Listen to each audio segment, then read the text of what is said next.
কোনটি মৌলিক শব্দ? উত্তর ক মা। শ্যামল ছায়া উপন্যাসের পটভূমি হচ্ছে? উত্তর গ বাংলাদেশের মুক্তিযুদ্ধ। 4 ঢাকা কমলাপুর রেল স্টেশন স্থপতি কে?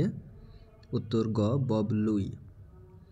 5 কোন সংস্থাটি 21শে ফেব্রুয়ারিকে আন্তর্জাতিক মাতৃভাষা দিবস হিসেবে স্বীকৃতি দিয়েছে? উত্তর হল গ ইউনেস্কো। 6 রাত্রিকালীন যুদ্ধ এর এক কথায় প্রকাশ কোনটি? উত্তর ক সৌপ্তিক। 7 আইডেন্টিফাই ফেমিনাইন জেন্ডার। অপশনগুলোর মধ্যে সঠিক উত্তর ক স্পিনিস্টার। 8 সাধু ও চলিত ভাষার মূল পার্থক্য কোন পদে বেশি দেখা যায়? উত্তর হলো ঘ ক্রিয়া ও সর্বনাম পদে। 15 জনগণ সর্বময় ক্ষমতার উৎস সংবিধানের কত অনুচ্ছেদে এটি উল্লেখ আছে? উত্তর খ 7 নম্বর অনুচ্ছেদে। 16 trace the odd pair in the following. উত্তর হলো ক টিচার অ্যান্ড স্টুডেন্ট হচ্ছে অড পায়ার।